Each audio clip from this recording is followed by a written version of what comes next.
Zaina Islamiati dari kelas 5 IKM 2 akan membacakan jawaban UTS dari mata kuliah Ilmu Komunikasi Massa dengan dosen pengampu yaitu Bapak Dr. Silviana.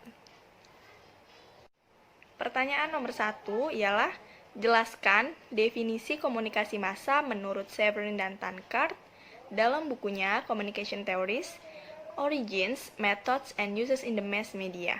Jawabannya adalah, dari pendapat Severin dan Tankard, terlihat bahwa komunikasi massa memang sesuatu yang rumit, karena selain diselenggarakan secara massal, juga ditujukan kepada massa melalui media massa. Dari beberapa pendapat di atas, menurut penulis bahwa komunikasi massa adalah suatu proses penyampaian informasi dari satu individu ke banyak individu, baik melalui media massa maupun tidak. Pertanyaan nomor 2, karakteristik komunikasi massa berbeda dengan antar pesona dan komunikasi kelompok. Sebutkan dan jelaskan 8 karakter komunikasi massa. Jawabannya adalah, pertama, komunikasi terlembaga atau terstruktur. Ciri utamanya pada komunikasi massa adalah komunikatornya. Wright mengemukakan pendapatnya bahwa komunikator pada sebuah komunikasi massa merupakan individu yang bergerak sebagai komponen yang kompleks. Secara kronologis, pesan atau informasi ini telah disampaikan oleh komunikator kepada komunikan si penerima pesan dalam proses komunikasi. Yang kedua, pesan bersifat umum atau publik. Komunikasi massa merupakan jenis komunikasi yang bersifat terbuka. Dengan kata lain, bahwa komunikasi massa itu ditujukan ke semua orang, bukan pada kelompok tertentu. Sehingga dapat disimpulkan bahwa komunikasi massa itu merupakan jenis komunikasi yang bersifat umum atau publik. Yang ketiga, komunikasi anonim dan heterogen. Komunikasi pada komunikasi massa itu bersifat anonim dan heterogen. Anonim artinya bahwa pembaca atau penerima pesan itu tidak ada yang tahu siapa dan di mana. Sedangkan yang bersifat heterogen ini merupakan sifat yang beragam dan berbeda-beda, alias luas pemaknaan sifatnya. Yang keempat, pesan serempak atau waktu yang bersamaan. Selain memiliki komunikan atau penerima pesan yang banyak, komunikasi massa juga memiliki kelebihan, yaitu memiliki waktu yang serempak alias bersamaan dalam waktu tertentu. Ketika pesan disampaikan melalui media massa dalam bentuk artikel tersebut, hal ini dapat menguntungkan adanya jarak yang relatif jauh dan tidak terbatas antara komunikator dengan komunikan. Yang kelima, mengutamakan isi daripada hubungan atau timbal balik. Berbeda halnya dengan komunikasi massa yang memiliki karakteristik dan haruslah tersusun. Sehingga dalam komunikasi massa haruslah melibatkan isi yang berkualitas dan tidak memandang hubungan dengan komunikan. Itu sebabnya komunikasi massa selalu terdapat adanya propaganda alias sering mengandung kontroversial yang timbul dari masyarakat. Namun, hal itu dapat diantisipasi oleh kaidah atau kebijakan-kebijakan yang ada dalam media massa.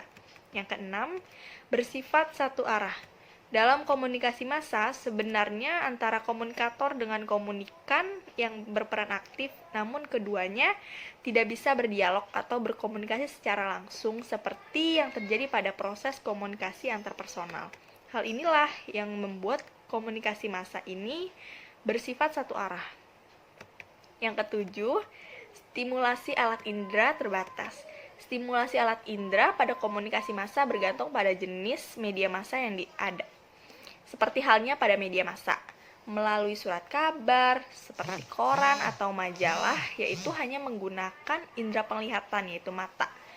Untuk media melalui radio menggunakan pendengaran, yaitu telinga, karena berupa audio. Sedangkan pada media televisi, komunikan menerima pesan dengan dua indera, yaitu penglihatan dan pendengaran, yaitu mata dan telinga, karena bersifat auditif dan visual.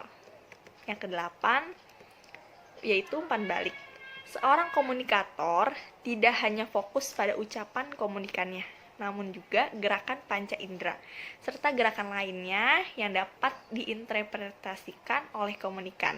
Semua gerakan tersebut pada akhirnya menjadi simbol umpan balik yang bersifat langsung, yaitu atau direct feedback, ataupun yang bersifat segera, immediate feedback.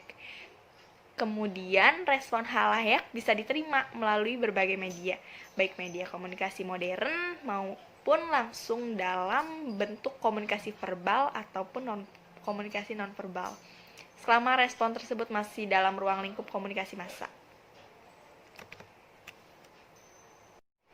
Soal nomor 3, fungsi komunikasi massa menurut Dominic terdiri dari pengawasan, penafsiran, keterkaitan, penyebaran nilai, dan hiburan. Jelaskan. Fungsi komunikasi massa menurut Dominic ini ada 5. Yang pertama, fungsi surveillance. Yang kedua, fungsi interpretation atau penafsiran. Yang ketiga, fungsi linkage atau keterkaitan. Yang keempat, fungsi transmission of value atau penyebaran nilai. Dan yang kelima adalah fungsi entertainment atau hiburan. Nah, fungsi yang pertama ini fungsi surveillance, yaitu komunikasi massa dalam hal ini tidak terlepas dari peranan media massa sebagai watchdog atau anjing pengawas. Dalam tatanan sosial, masyarakat, media massa bisa disebut sebagai alat kontrol sosial. Dan yang kedua, fungsi interpretation atau penafsiran. Komunikasi massa memberi fungsi bahwa media massa sebagai salurannya sedang memasok pesan atau data, fakta, dan informasi dengan tujuan memberi pengetahuan dan pendidikan bagi halayak. Yang ketiga, fungsi linkage atau keterkaitan. Komunikasi massa dalam fungsi keterkaitannya ialah saluran media massa bisa digunakan sebagai alat pemersatu halayak atau masyarakat yang notabene-nya tidak sama antara satu dengan yang lainnya. Yang keempat, fungsi transmission of value atau penyebaran nilai. Fungsi komunikasi massa sebagai fungsi menyebarkan nilai mengacu pada bagaimana individu atau halayak dapat mengadopsi sebuah perilaku dan nilai kelompok lain. Itu terjadi karena media massa sebagai salurannya telah menyajikan pesan atau nilai yang berbeda kepada masyarakat yang berbeda pula. Dan yang terakhir fungsinya yaitu fungsi entertainment atau hiburan. Dalam fungsi komunikasi massa sebagai sarana penghibur, media massa sebagai saluran komunikasi massa dapat mengangkat pesan-pesan yang sifatnya mampu menciptakan rasa senang bagi halayak. Kondisi ini sebetulnya menjadi nilai yang lebih komunikasi massa yang pasti selalu saja menghibur, sekalipun isi pesan tidak murni menghibur. Soal nomor 4 yang terakhir, formula Lasswell dapat dipahami bahwa dalam proses komunikasi massa terdapat 5 unsur yang disebut komponen dalam komunikasi massa. Sebutkan dan jelaskan. Jawaban saya yaitu komunikasi pada dasarnya merupakan suatu proses yang menjelaskan siapa, mengatakan apa, dengan saluran apa, kepada siapa, dan dengan akibat atau hasilnya apa. Nah, analisis menurut Lasswell ini ada 5. Yang pertama ini who atau siapa dan siapa sumbernya. Sumber atau komunikator adalah pelaku utama atau pihak yang mempunyai kebutuhan untuk berkomunikasi atau yang memulai suatu komunikasi bisa seorang individu, kelompok, organisasi maupun suatu organisasi maupun suatu negara sebagai komunikator. Yang kedua, say what, pesannya, apa yang dia sampaikan, apa yang akan disampaikan atau dikomunikasikan kepada penerima, yaitu komunikan, dari sumber, yaitu komunikator, atau isi informasi, merupakan seperangkat simbol verbal atau non-verbal yang mewakili perasaan, nilai, gagasan, atau maksud sumber tadi. Ada 3 komponen pesan yaitu makna simbol untuk menyampaikan makna dan bentuk organisasi pesan. Yang ketiga, in which channel, saluran medianya, wahana atau alat untuk menyampaikan pesan dari komunikator atau sumber kepada komunikan, yaitu si penerimanya, baik secara langsung maupun tidak langsung. Yang keempat, to whom, untuk siapa si penerima ini, penerima pesan ini, Orang atau kelompok atau organisasi atau suatu negara yang menerima pesan dari sumber disebut tujuan atau destination, pendengaran, halayak, komunikan, penafsiran, penyandi, penyandi balik atau decoder. Yang kelima yaitu with what effect. Apa sih dampak dari pesan yang disampaikan? Dampak atau efek apa yang terjadi pada komunikan, yaitu si penerima, setelah menerima pesan dari sumber, setelah perubahan sikap, bertambahnya pengetahuan. Demikian